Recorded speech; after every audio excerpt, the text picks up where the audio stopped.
Hello everyone, welcome to Stories on the Rooftop. This is our first online session and we're delighted to have so many of you join us this evening or in the afternoon, wherever you are, in different parts of the world. It's wonderful to have so many people join us today. We hope that wherever you are, you've been keeping safe and well during this time. My name is Eliza Mita and I'm the lead for Stories on the Rooftop, which is part of the Arts and Culture portfolio of the Alykhan Youth and Sports Board. Stories on the Rooftop is a platform for sharing personal experience and engaging in open dialogue with each other. Through these conversations, we hope to enhance our understanding of the diversity of experience within our community, whilst also connecting with each other to discuss issues that are relevant to all of us. I'm delighted that Alykhan Kassam will be our speaker today. Alykhan will share his personal journey since being diagnosed with multiple sclerosis and how he has maintained a positive mindset in coping with a life-altering situation. He will also speak about his experience over the past few months, living with a pre-existing condition in the midst of the pandemic. Before I hand over to Alykhan, I'll just run through a few logistical points. Alykhan will share his story for the next 30 minutes or so, and then we'll have time for questions. Finally, as I mentioned, Stories is all about sharing personal experience, and we want to have a safe space for people to be able to share their views. So please be respectful of each other, as I know you will. We're not here to judge. So with that, I'll now like to invite Alykhan to begin his story. Thanks, Alykhan. Thank you, everyone, for being here and listening to me and joining at the top of the Ismaili Centre. Thank you also to the Stories team and AKYSB for holding this session. You know, I feel really humbled and honoured to be here and to share this with all of you. First off, this sounds a little bit, so right at the beginning, I want to invite Dr. Shamina Sayani to give us a little bit of a kind of overview of what multiple sclerosis is, and also a little bit about what a stem cell transplant is and what the process for all that is. Shamina, over to you. Thank you, Alykhan. So I have to fess up a little bit. I'm not an adult neurologist, I'm a children's doctor, but I think Alykhan sort of pulled me in because I'm a friend and he can bend my arm to do these things.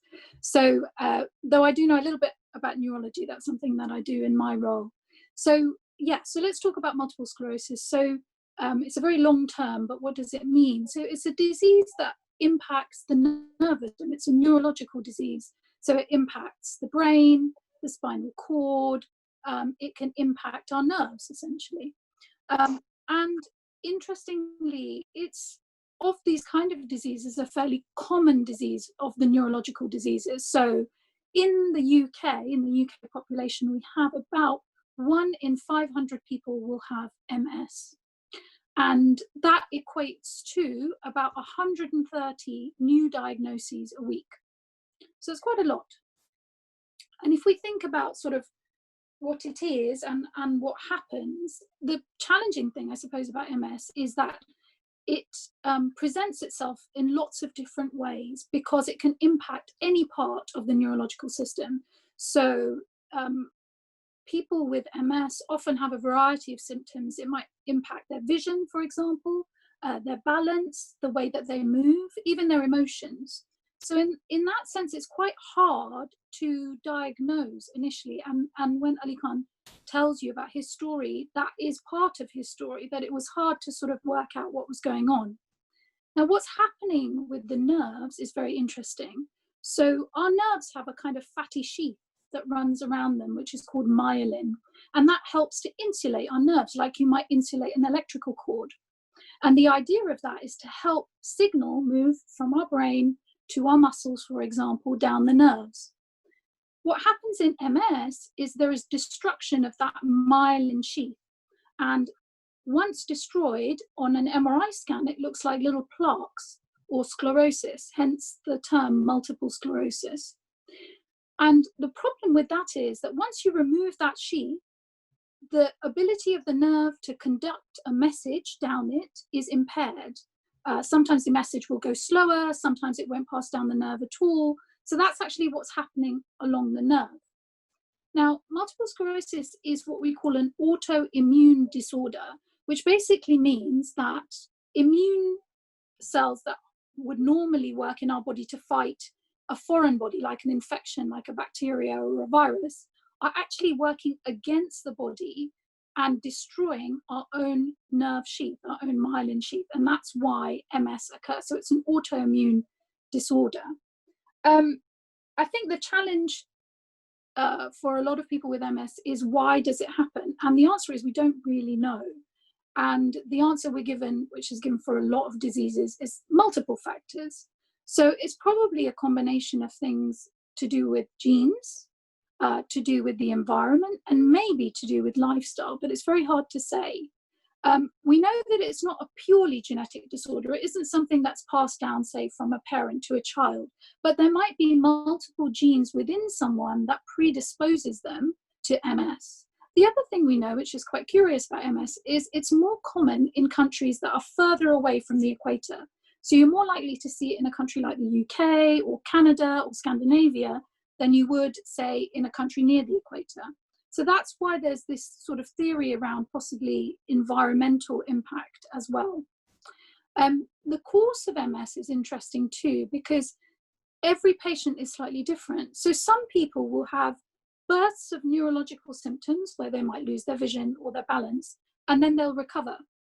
And that's sort of called a relapsing, remitting type of picture of MS. But there are others who will have symptoms, and they may recover a little bit, but not completely. And that's a more progressive form of MS. And there's a theory that there may be a bit more nerve damage going on in that progressive form. So that's kind of MS in a nutshell. Is that a reasonable description of MS, Alykhan? I think that's absolutely Will that do? perfect. You're the expert, really, not me. Yeah, I think that's perfect. Thank you so much. Did you want to discuss the stem cell? Yeah, if you can elements? just explain what stem cells are and what they do and what a transplant is. Yeah, exactly. So obviously MS is a really interesting disorder that is quite challenging to treat, and there isn't currently a cure for MS, but there's lots of treatments that are being looked at to improve symptoms, and they all revolve around the fact that this is a disorder in the immune system. So Alykhan, for example, has taken medications to dampen down his immune system to stop it having that kind of impact.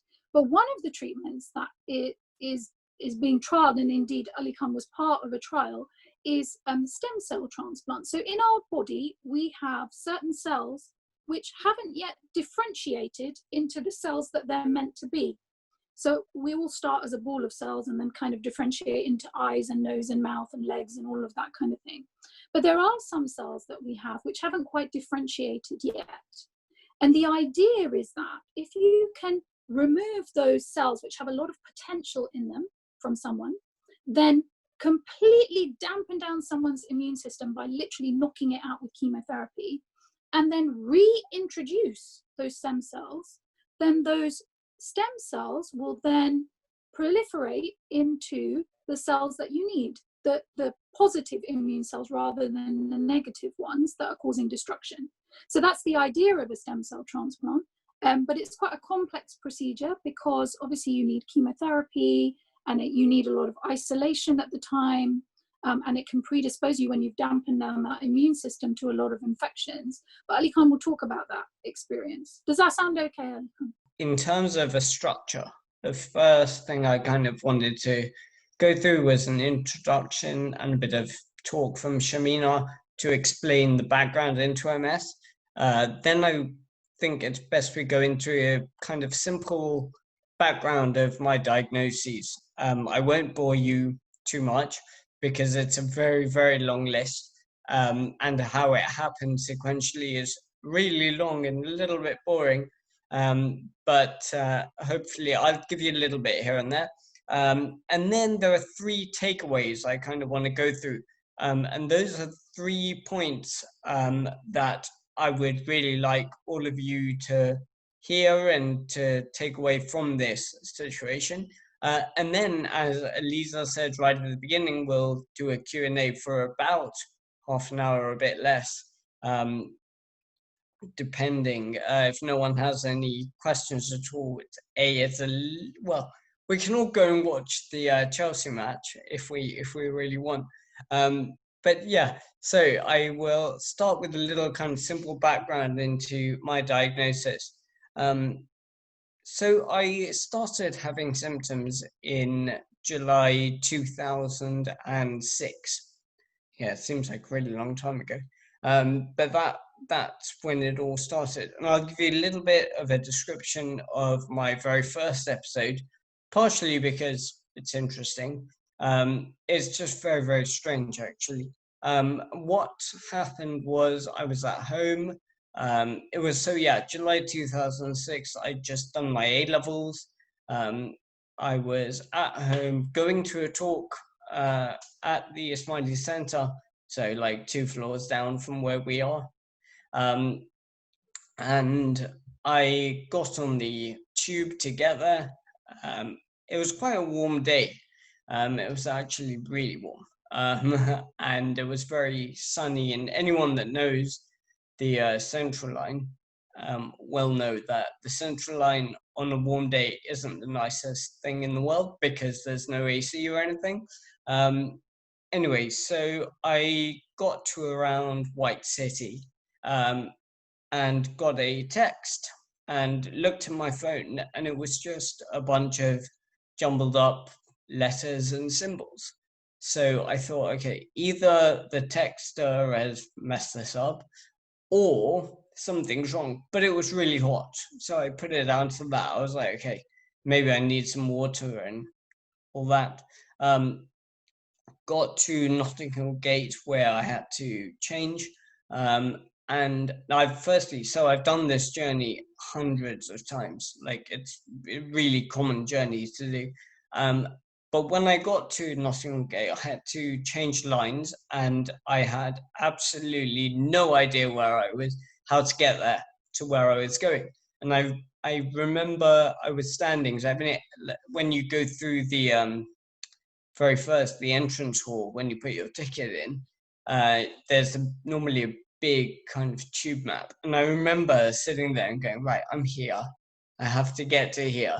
How do I do it? And it was very, very strange. So anyway, I took the Circle line. I got to the Ismaili Center. I thought, okay, let me put some water on my face and go to the loo, and maybe that'll help. I met a friend in the loo, and he said, oh, how were your exams? Where are you going for university? And I had absolutely no idea. So I thought that was a bit strange as well.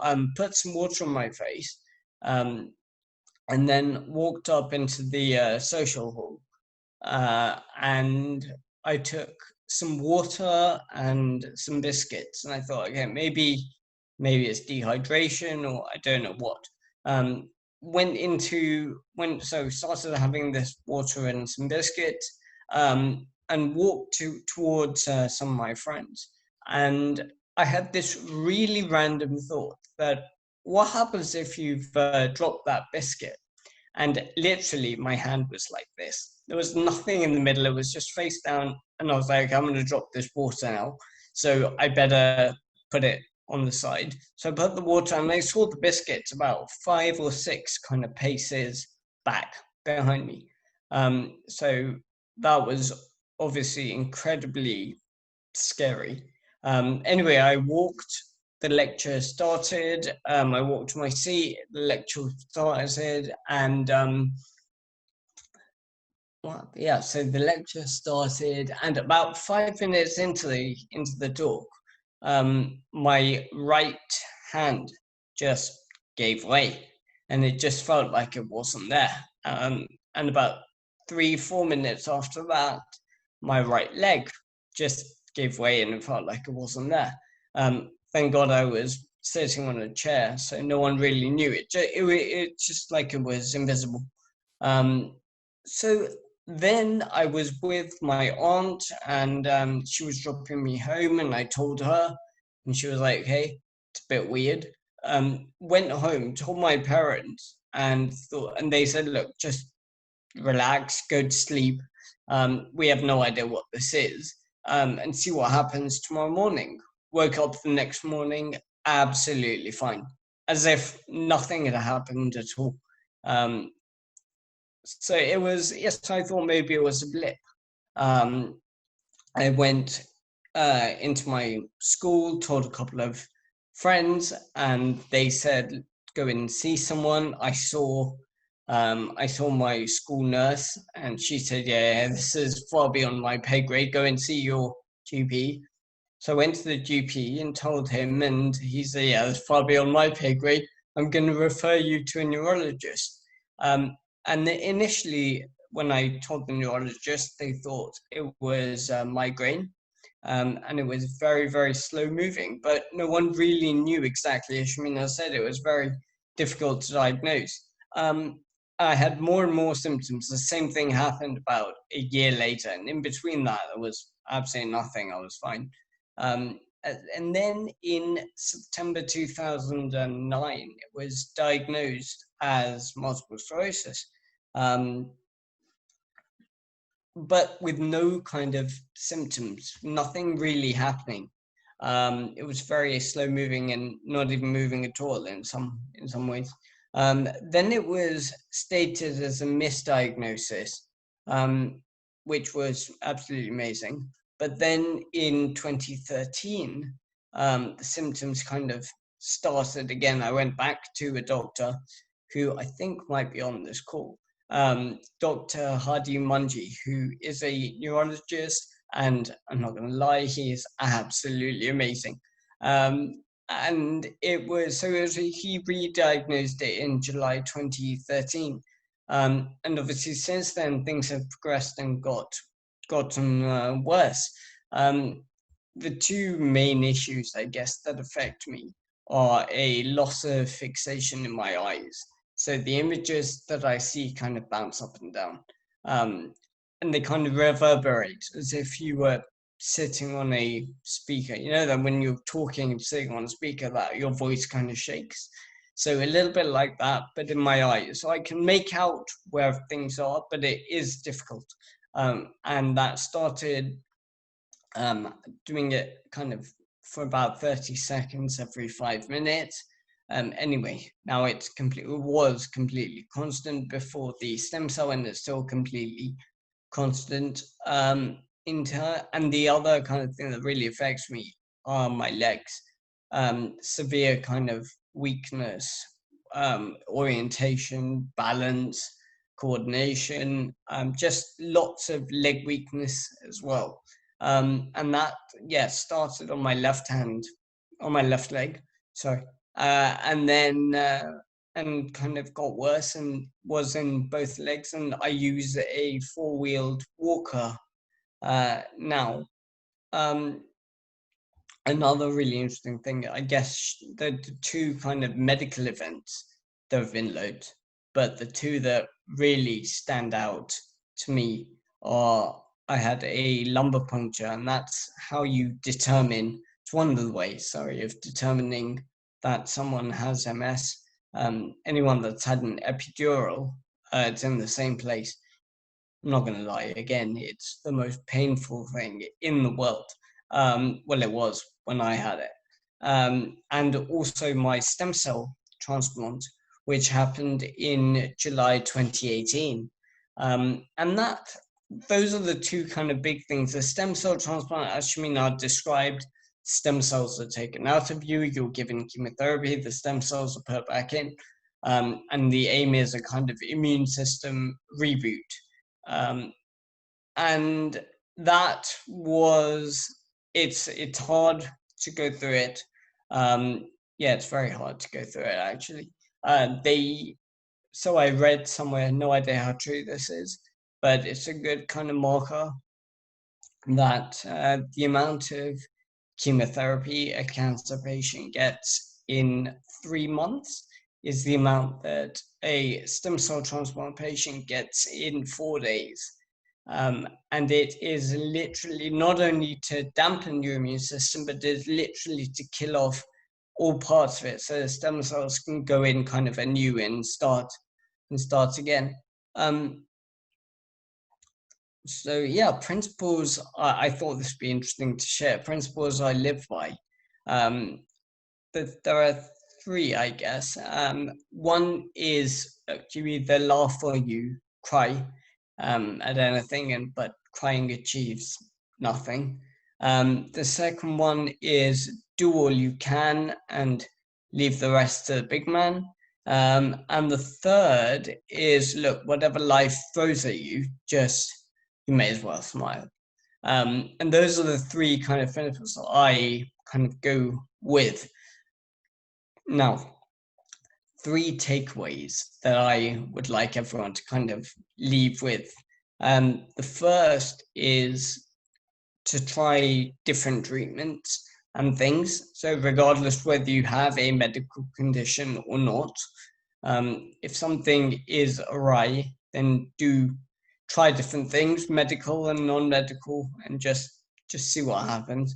Some will work for you, some won't. So I think being outcome driven is very smart, because that's the way I guess you can assess progress properly. Another thing that really kind of keeps me going is the constant battle with my MS. Doctors probably won't like me saying this, but I am fully convinced, literally 100% conviction, that MS will be medically sorted in my lifetime. I guess myelin regeneration is the holy grail. But I do think it is definitely possible for this to happen. I guess from a medical point of view, it's all well and good regenerating myelin, but it's about targeting that where it's needed. But just the way medical science is moving, I think it will be done. More than think, I'm convinced it kind of will be done. Another thing I would say is to try things, and if it doesn't work, so be it. You know, they say nothing ventured, nothing gained. So I would definitely give things a shot. For me, if something generally doesn't work or works, I give things 3 months and then kind of either rubbish it or continue. But there are so many things out there to potentially help. So just give things a go. What was this? Yes, that was it actually. The second kind of takeaway that I would like you all to go home while you're at home, go away with, is the importance of staying physically and mentally strong. There's a lot of mental baggage that comes with physical difficulties and ailments, and that's completely normal. And I would just say that people should know that that's normal, but and important to address as well, the mental kind of side of it. I know food affects me personally a lot, but enjoyment of food is also kind of essential for mental well-being. So yeah, I do treat myself to steak or Regency or KFC or something. So I do that as well.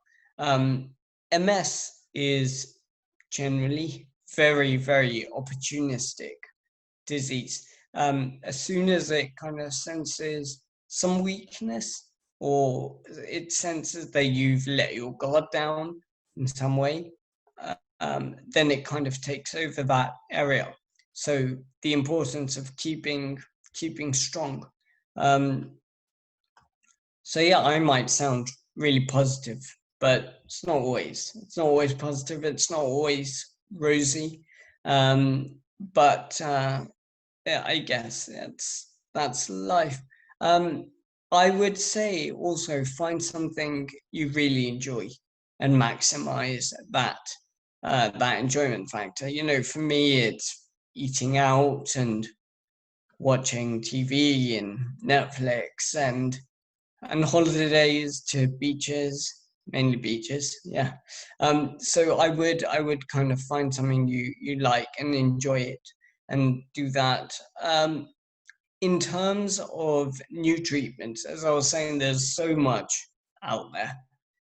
But always strive, in my opinion, always strive for betterment. They say do what you always did, get what you always got. And I think that's important. We got to kind of push on, and we push on for improvement. And I guess that goes for absolutely anything, but especially with conditions. The third thing is, and this is quite interesting, the need for strong social connections.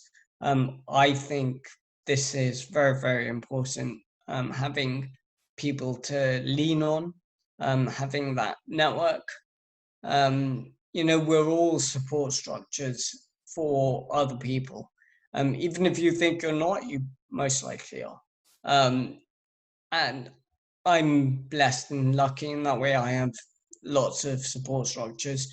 My amazing wife, Sol, parents, family, my cousins who I've always been very close to, friends, and yeah, again, in addition to kind of that immediate network, I think it's important also to have a bigger kind of outer network. I guess it helps that I'm an extrovert, but I think it's important that we all build that if needed. Another big social or another big connection is Jamaat Khana. Doing varas and recitations, I always have, and I enjoy that. And I think faith is really, really important, whether it be, so for example, I do Bungi, I do some sort of meditation for about 20 minutes every day, and I find that really grounds me. Another thing that really grounds me, I guess, is there's a phrase. I know it's in the Bible, I know it's in the Quran, I think it's in the Torah as well.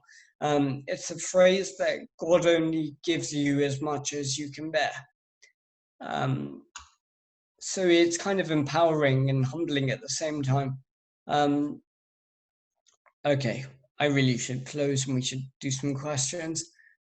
Thank you again, all of you. Thank you so much, Alykhan. Thanks for taking us through your journey and being so open about your experiences. I think it's been inspirational for us all. So we already have a couple of questions come through. So if you're okay, we can start. Yeah, sure. Let's crack on.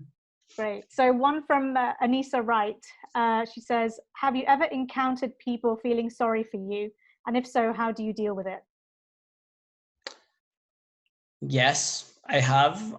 It doesn't last that long because I think they feel sorry and then they see very quickly that I'm the type of person that doesn't really need that kind of feeling sorry side. And I think they get over it and they realize there are certain things obviously that do help, that people do, whether it be kind of opening doors for me and my amazing walker, which I really should name, but I haven't yet.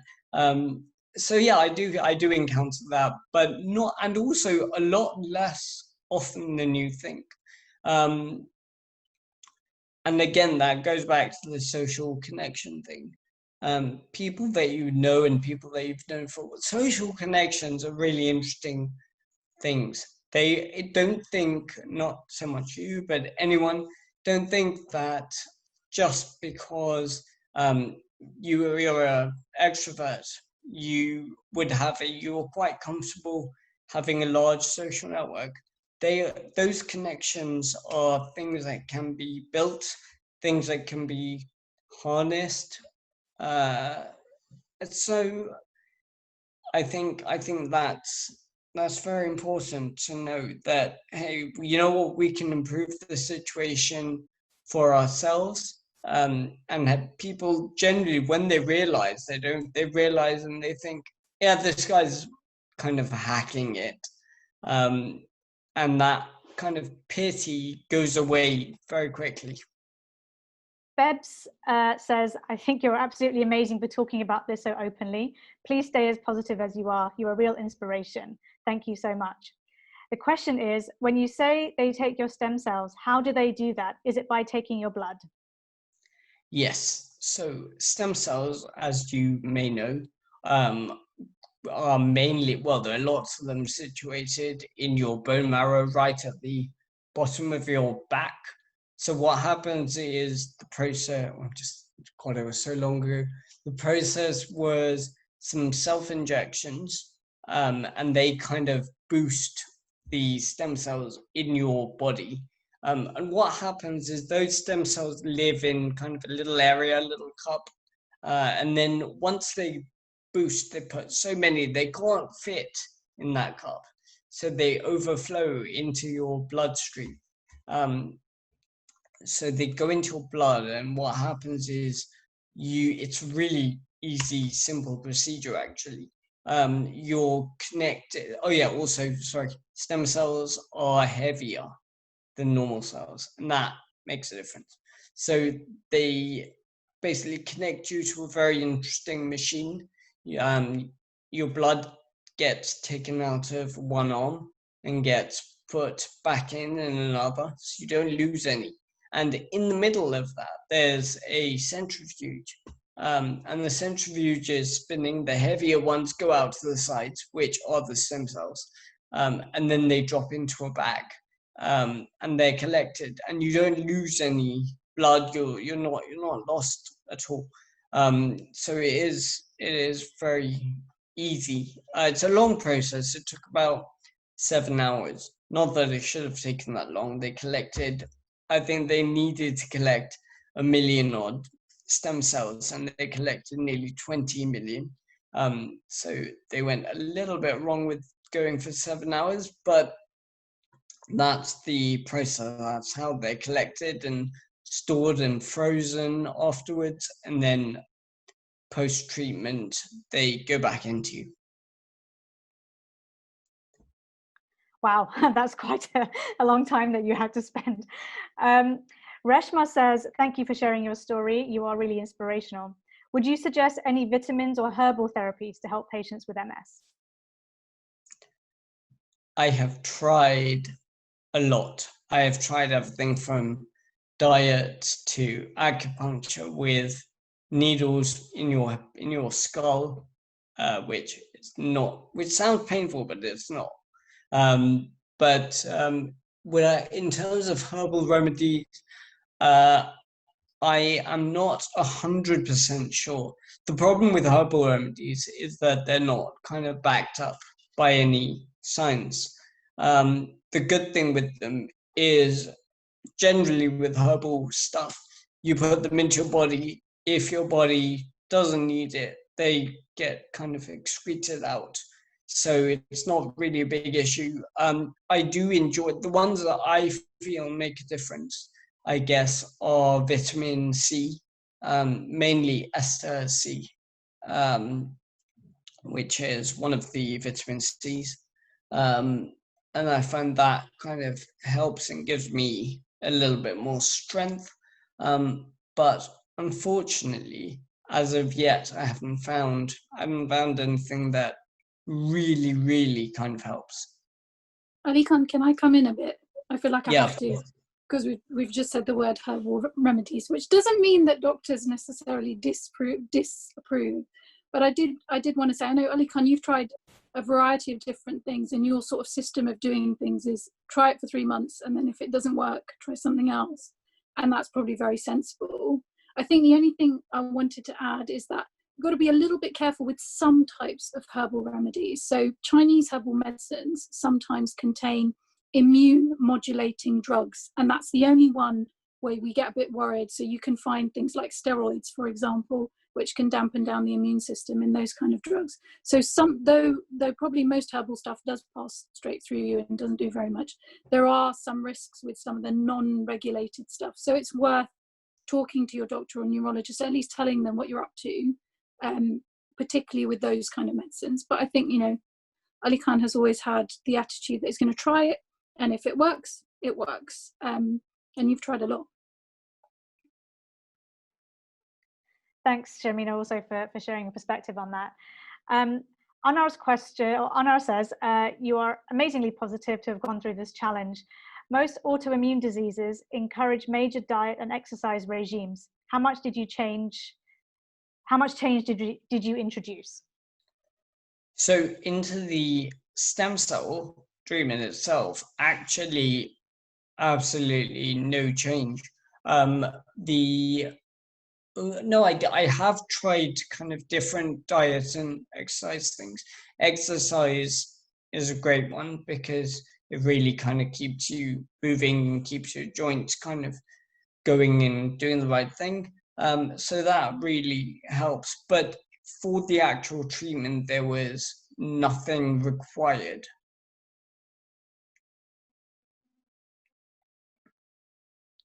Okay. I just thought I'd share with you some comments that are coming through. Ashifa, Nusrat, Aisha, Ajay, Razia have all said thank you for sharing your story. Love how honest you are, and we hope it will help others with their chronic long-term conditions. And we admire your outlook and how open you are. So I just wanted to share that. The next question is from Ahil, who also says, thank you for sharing your story. You mentioned giving different interventions a go, often for 3 months, and if it didn't work, not following through with it. Did this include alternative medicines, i.e. non-traditional approaches or home remedies? We sort of covered that, but just to ask if you did try. I think you said. Yes, I did.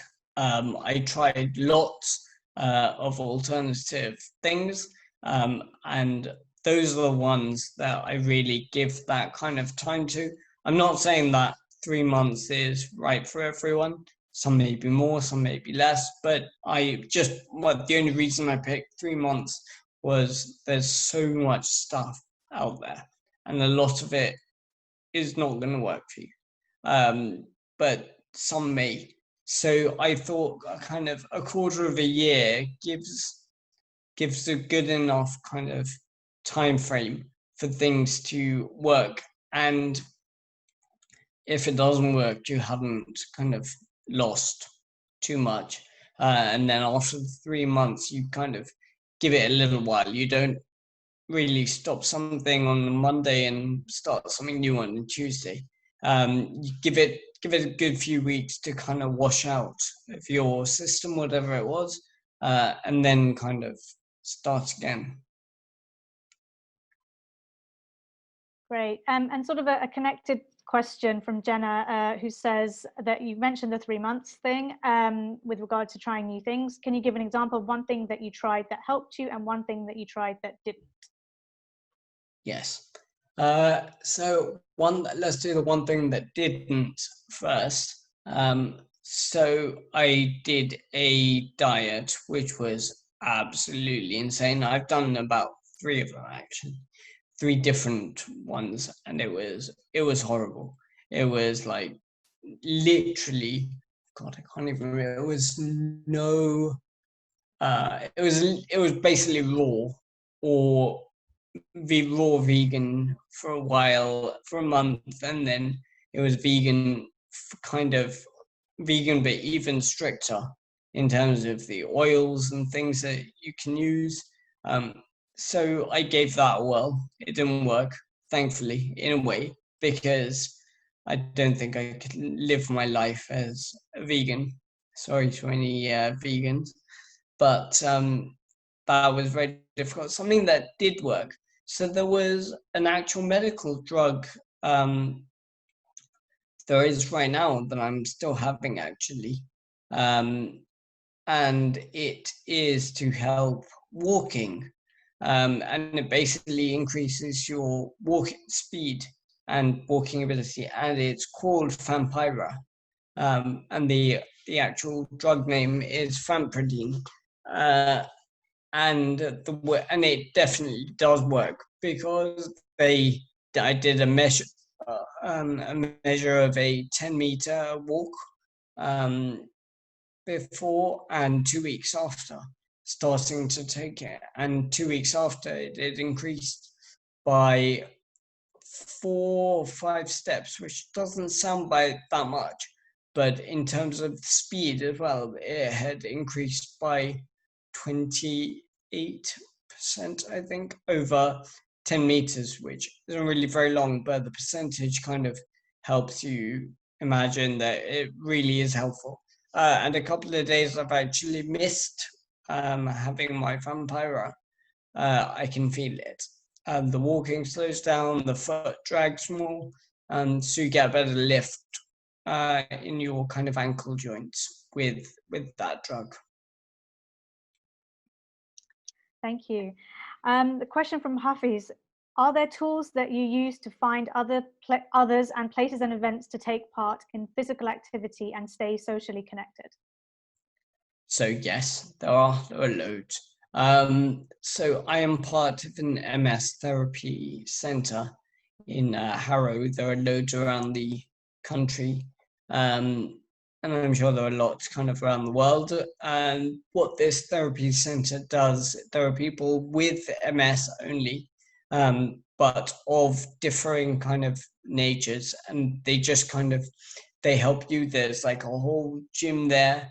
But it's tailored exercise to multiple sclerosis. There are also some guys actually recently I saw. There's a Facebook group for specifically for people with MS and increasing kind of mobility in that kind of realm. So yeah, there are things I do. Oh my god, I can't remember the first part of your question. Oh, it was just how the tools that you use to find others and stay connected. So you mentioned those. So the tools kind of I use, I guess, are social networking, mainly. There are people from my MS therapy center that I do kind of speak to and connect that way. But yeah, it's mainly social networking. It would be, there are lots and lots of MS groups.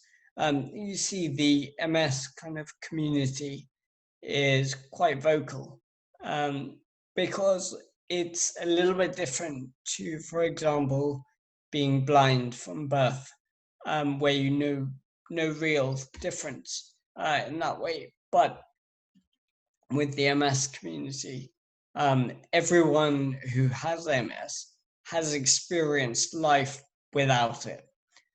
So they are kind of up for getting back to that and trying their hardest. So yes, there are lots of groups and things out there. Again, you need to be a little bit choosy. If you join everything, it'll take over your life. There's a lot to do. So kind of pick the ones, I guess, that sit best with you. Thank you. So we've had lots of people come on the chat to say thank you for sharing your story, and for the inspirational words that you've shared. A question from Shahin. She says, your wife and family must also be on a journey too. Is it a different story with different challenges for them also, and how do they approach it? That is a really, really good question. They are obviously also on a journey. It is different because obviously they don't know all the ins and outs of absolutely all the feelings and the mental baggage and all that. But I'm sure I know it's very difficult for them. For my wife, especially, for my parents, family generally. Yeah, I'm convinced it is. That is a question, I guess, that is aimed slightly more at them.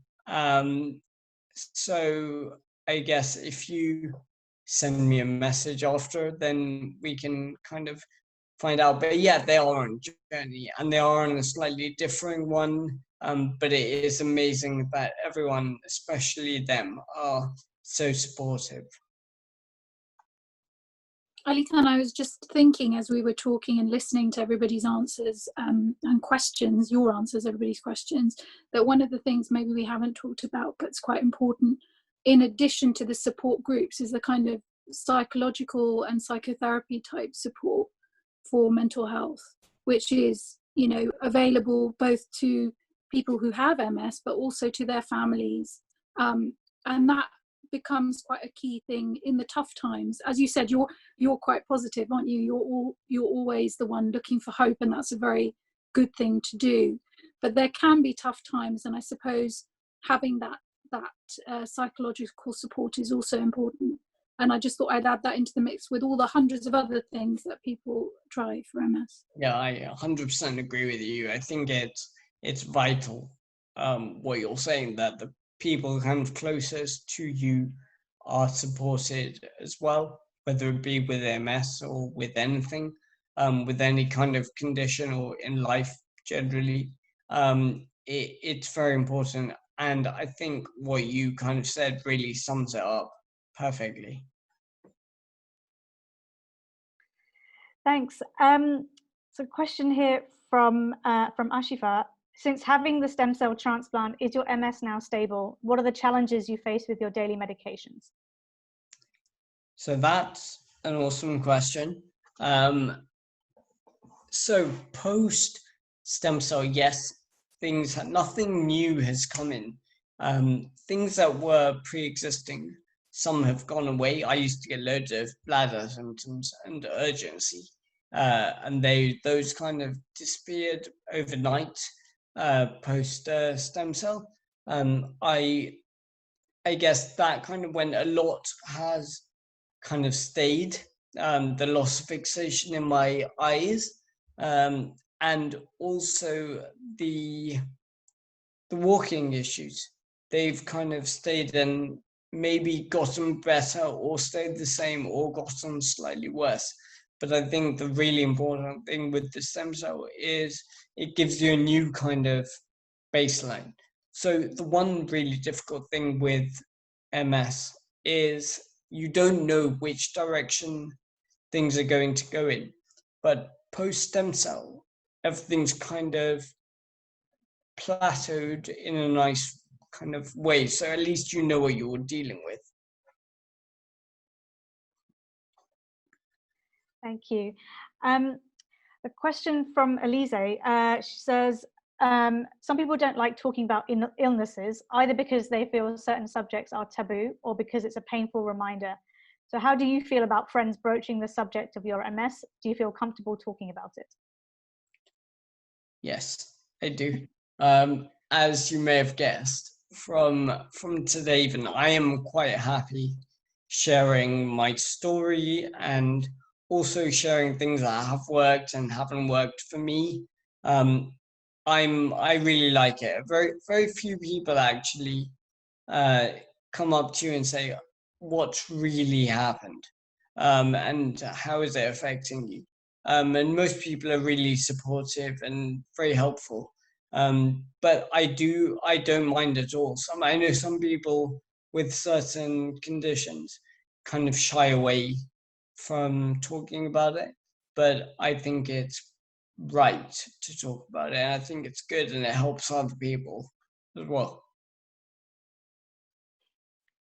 Great. Well, and kind of on the subject of being positive and talking about it, on a slightly different sort of subject, we have had a couple of questions. Shanila says, it was good to hear your personal reflections, but can you please share with us your favorite TV and film recommendations? Yeah, I can. That I watch far too much TV. In terms of Netflix, I would say there's so I don't really like movies. I enjoy TV shows, something where you can kind of get your teeth into a bit more. And the ones that I would recommend on Netflix are Power and Money Heist. Money Heist is in Spanish, so I started with putting subtitles on, and that lasted all of about 10 minutes. And I was like, yeah, it's too much effort. And then I changed the audio language. So those are Netflix, Amazon Prime. I started watching Little Fires Everywhere and didn't really like it. There are a couple on there actually that are quite good. And also on iPlayer and stuff, there are quite a few. But I think my top recommendations are Power and Money Heist. Thank you. I disagree with you about Little Fires Everywhere. I really liked it. Well, we're kind of quickly getting to time, so I'm going to try and maybe just do a couple more questions. Thank you, everyone, for sharing them. There's a question here from Salim, who says, it's hard to talk about, it's hard to know how much to talk about MS. I tend to go with the idea, if you feel like talking about it, you'll bring it up. But then you might, people might wonder, what if they're avoiding it? And what is the approach that you would actually prefer when people approach you? So personally, I would prefer people just to be straight up. And I know some people don't like it, but I think ask and you'll get an answer. I don't know what you are thinking. And if you want to ask, ask. And the worst that's going to happen is someone is going to say, I don't really want to talk about it, or they're going to sidestep, in which case you know that, hey, I really should stop. But most people generally, especially with MS, are quite happy to talk about it. Thank you. And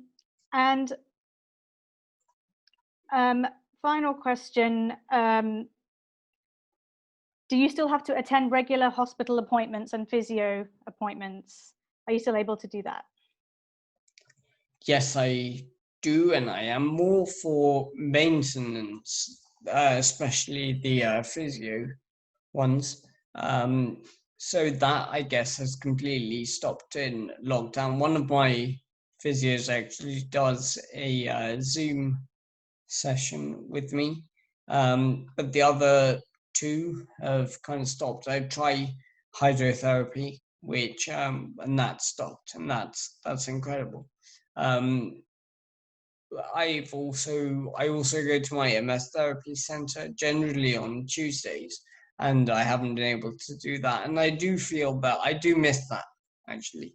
I miss the social side, but I also, one thing with physios, if you're doing your own exercise at home, you will kind of take it to a point until you're tired or until your muscles say, no, I can't do it anymore. Whereas a physio quite often will say, no, keep going. You got to do a couple more reps. So they'll take you to a point a little bit further than your comfort area. And I think, personally, that that's really important. Maintaining is one thing, but obviously we don't want to maintain, we want to get better. So being pushed a little bit is really useful. You were saying that I don't go to that. What do I feel about my physios and stuff? And I think that's the main kind of thing. Sorry, that was my alarm.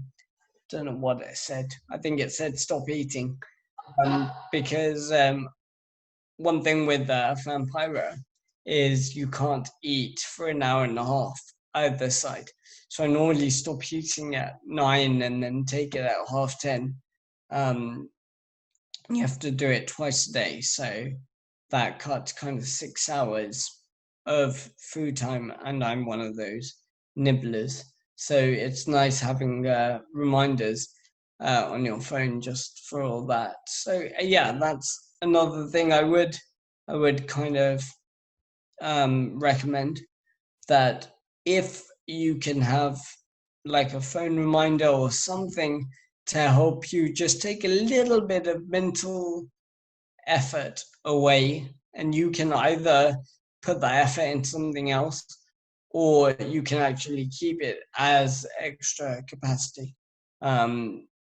yeah, sorry, I think I completely missed your question. My alarm just decided to go off. Well, speaking of which, we're at time anyway, so that's a good point to end. And thank you so much, Alykhan, and thanks to everyone for your participation today and for the great questions. If there are any that you missed, I'm going to take the liberty and say that Alykhan is available for follow-up questions. As you see, That's a very good liberty to take. Alykhan is definitely available for anything. Great. So thank you again to everyone for joining us.